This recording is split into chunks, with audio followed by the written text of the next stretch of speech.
लक्ष्मण की प्रमुख भूमिका है श्री राम को कोमल भूमिका में रख करके स्वयं कठोर भूमिका अपनाते हैं ताकि इनके कोमलता और विनम्रता की जो गाथा गाई जाती है वह झूठी न हो जाए, इसलिए स्वयं कठोर भूमिका होता है।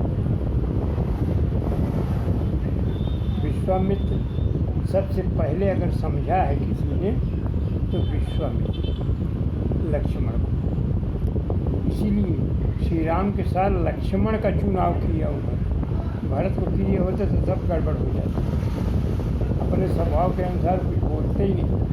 लक्ष्मण को लिया, राम के साथ लक्ष्मण को लिया, तब काम बनेगा। ये कहीं भूमिका काम नहीं देगी, यानी विनम्र स्वभाव ही हर जगह काम नहीं, कहीं कहीं कड़ा भी पड़ना पड़ता है। इसलिए राम के साथ लक्ष्मण को दी, तब बना। और 10,000 वर्ष तप किए विश्वामित्र क्षत्रिय से ब्राह्मण बनने के लिए। क्षत्रिय थे वो पैदाइशी, लेकिन ब्राह्मण बनने के लिए 10,000 वर्ष का तप किए, तब ब्रह्मर्षि कहलाए। और काहे के लिए? गुरु वशिष्ठ जो भगवान राम के कुल गुरु थे वो ब्रह्मर्षि थे, और उनमें अनबन था। तो उन्होंने कहा कि मैं भी ब्रह्मर्षि बन के दिखला दूँ, तो 10,000 वर्ष का तप किया। लेकिन जब विचार किया उन्होंने, तो ईश्वर को पाने की इच्छा जब हुई उनको, तो ईश्वर क्षत्रिय के घर में आया। 10,000 का समय बिल्कुल बर्बाद किए। जब ईश्वर को पाने को हुआ तो ईश्वर क्षत्रिय के घर गया। तो भगवान राम ने उल्लालन दी कि हमको पाने के लिए कोई जात या वर्ग नहीं ढूंढना है, हम कहीं भी मिल जाएंगे। आप क्षत्रिय से ब्राह्मण बने, फिर क्षत्रिय के घर आना पड़ा आप कुछ पाने के लिए। नाहक बाद में पछताए कि नाहक हम इतना दिन समय बर्बाद किए ब्राह्मण बनने के लिए, और ईश्वर मिला तो कहाँ क्षत्रिय के लिए। क्या व्यवस्था दी है।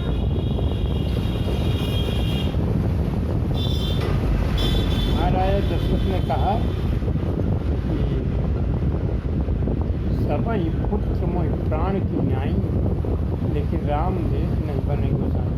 महाराज सब चारों पुत्र मेरे प्राण से भी प्यारे हैं, लेकिन राम तो खास तौर से। विश्वामित्र ने कहा राजन, आपने भी तो कहा है कि चौथेपन पायो सुतचारी, पैदा नहीं किया है आपने, पाया है। तो पाई हुई वस्तु घोषणा की जाती है कि भाई जिसकी हो प्रमाण पत्र दे कर ले जाए, है ना। जैसे कोई चीज़ मिली आपको, आप अगर ईमानदारी से रखना है तो आप यही कहेंगे भाई जिसका हो वो प्रमाण दे कर गए अपनी वस्तु ले जाए। ऐसे नहीं कि जो ये कह दे कि हमारी है उसको दे ना, प्रमाण दे। तो प्रमाण ये है कि श्री राम जो है राक्षसों के विनाश के लिए अवतरित हुए, यही प्रमाण है, इसलिए राम को माना उन्होंने। तो कहा कि आपको की प्राप्ति जो है यज्ञ से हुई है, और यज्ञ की रक्षा के लिए इनका अवतार हुआ है, तो नहीं दोगे आप क्या? यज्ञ पुत्र हैं, तो आज यज्ञ पर संकट आया है तो आप देने में नानुकुल क्यों कर रहे हैं? तो बात खट गई। तब महाराज दशरथ गुरु वशिष्ठ को बुलाए कि ये हमारे कुलगुरु हैं, हमारे पक्ष में बोलेंगे, क्योंकि गुरु शिष्य के चेला के पक्ष में बोलता है, दक्षिणा उछिणा लेना है ना उसे, इसलिए बुलाए उनको। और कहा गुरुदेव, आपके दिए हुए 4 पुत्र मुझे मिले हैं, और ये देखिए मांगने आए हैं उनको राम लक्ष्मण को। तो इसलिए कहा कि इनमें दोनों में अनबन है, मतभेद है, और गुरु वशिष्ठ हमारे कुलगुरु हमारे पक्ष में बोलेंगे। लेकिन गुरु वशिष्ठ ने कहा राजन, देव भूप मन हर्षित, प्रसन्नता के साथ दे तजहु मोह अज्ञान, अज्ञानता पुत्रवत जो प्रेम होता है उसको छोड़िए, इनको दीजिए, और इनका भी कल्याण सारे संसार का भी कल्याण। महाराज दशरथ को आश्चर्य हुआ कि इन दोनों में तो झगड़ा था आपस में, गुरु वशिष्ठ हमारे पक्ष में बोलना चाहिए था, यार ये कैसे हो गए, उन्हीं की बातों का समर्थन कर रहे हैं। तो किंकर जी महाराज ने क्या लिखा जानते हैं? कामधेनु को लेकर के दोनों ऋषियों में झगड़ा हुआ और राम को लेकर के दोनों में सुलह हुई। बीच में राम आए तो दोनों एक हो गई। राम क्या है? पुल है, सेतु माने पुल। पुल का काम क्या है? नदी के दो किनारे आमने सामने होते हैं लेकिन वो आपस में कभी नहीं मिलते। पुल के माध्यम से दोनों किनारों को जोड़ दिया जाता है। परिणाम ये होता है कि छोटे से छोटा जीव भी पार हो जाता है। तो राम सेतु है। तो गुरु वशिष्ठ ने क्या कहा? राम नाम तव सेतु, हे राम तुम्हारा नाम सेतु है, नर चढ़ भव सागर तरह, तुम सेतु काम करो। अब फिर हुआ क्या? गुरु वशिष्ठ विश्वामित्र में दूरी थी, अनबन, बीच में राम आए तो दोनों गुरु एक हो गए। और जनक और दशरथ में दूरी थी, राम आए तो दोनों एक हो गए। सीता और राम में दूरी थी, राम बीच में आए तो एक हो गए। यानी राम सेतु का काम करते हैं, दोनों किनारों को जोड़ देते हैं। और दोनों किनारों को जोड़ना मामूली बात है। अरे महाराज जनक न्योता तक नहीं दिए थे और न महाराज दशरथ गए थे स्वयंवर। न्योता तो खैर किसी को नहीं दिया था उन्होंने। देश देश के भूपति नाना आए सुनी जो हम प्रणसाना, सब सुन करके आए थे। जैसे एडवर्टाइज आपको नौकरी के लिए निकलता है ना अखबार, और उसको सुनकर ऑनलाइन आप प्रार्थना पत्र दे रहे हैं, आप जाइए परीक्षा दीजिए। उसी तरह से उनका भी एडवर्टाइज हुआ था अखबार में, पेपर में, रेडियो, कि मेरी पुत्री सीता उसी से ब्याही जाएगी जो धनुष हमारे पास है तोड़ेगा उसे।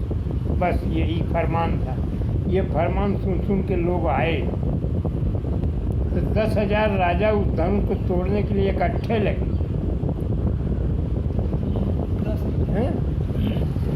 भूप सहस 10 एक 11, सहस 10 माने 10,000, ये लगे उठावन टरे नटारा।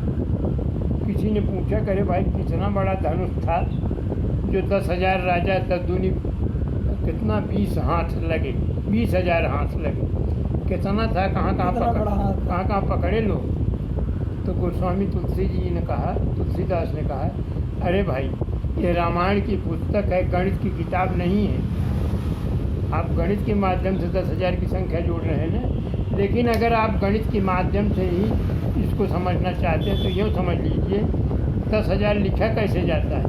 एक लिख कर 4 जीरो लिखा जाता है तब 10,000 होता है। एक को हटा दीजिए तो जीरो बेकार है ना।